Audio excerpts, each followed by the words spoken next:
qof kastoo wax iibsanaya marmar buu isaga tagaa wixii uu jeclaa inuu iibsado qiimaha oo qaali ku noqday awgeed.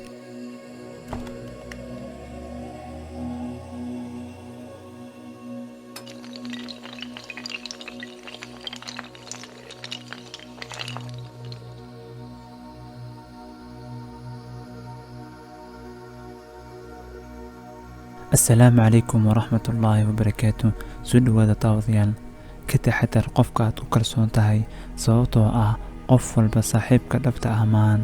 Si kastoo dunida dhibaato ku soo marto, haddana yaysan kuu diidin in aad dhoola caddayso. dhib kastoo nolosha dhex taal, fudayd ayaa ku xiga, sida habeenka madow maalintu ay ugu xigto oo kale. qof kastoo wax iibsanaya marmar buu isaga tagaa wixii uu jeclaa inuu iibsado qiimaha oo qaali ku noqday awgeed. sidaasi la mid ah, qof kasta oo kaa taga ha moodin inuu ku neceb yahay. waxaa dhici kartaa in qiimaha uu awoodi kari waayey.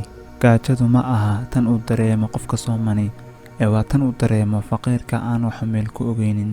dadka wanaagsani isma beddelaan, si kastay duruufoow isku beddelaan. deeqsigu deeqsi ayuu sii ahaan, si kastoo aan waxba u haysanin. dadka cafiska badani weli waxbay sii cafin, si kastoo loo dulmiyo. kuwa cidlada iyo kelinimada soo maray ayaa ugu naxariis badan. kuwa murugada badan soo maray ayaa ugu dhoola caddayn badan. kuwa jabka iyo kufitaanka badan soo maray ayaa noloshan ku guulaysanaya. mararka qaar waxaad is arkaysaa adigoo aan wax aan macquul dadka la ahayn keligaa qorshaynaya, balse marka aad muddo yar u samirto adiga oo ka meel dhaliyey ayuunbaad is arkaysaa weliba isla dadkii shalay kula yaabanaa uunbaa ku odhanaya weligay waan iska ogeyn inaad heerka gaadhayso. bulshadu waxay ogaataa meerdhalka marka aad qof dhibaataysan caawiso, qalbigiisana farxad geliso. waa mid ka mid ah daqiiqadaha ugu quruxda badan ee noloshaada soo mara. caawi kuwa dhibaataysan, kuwa murugaysan qalbiyadooda farxad ku beer. alle ayaa kaa farxin doona adigane. jooji inaad weynayso dhibaatooyinka ku haysta, aqbal kadibna istaag oo tallaabo qaad. rabbi ayaa kula jire. waxaan kuu rajaynayaa in aad ka gudbi doonto culaysyada aadan dadka uga sheekayn ee ku haysta adiga. eegitaanka aad eegayso khaladaadkaaga waxay muhiim u tahay in aad samayso horumar, laakiin haddaad diiradda saarto khaladaadka dadka kale, weligaa naftaada wax horumara ka samayn maysid. tusaale u noqo isbeddelka, beddel marka hore khaladaadkaaga.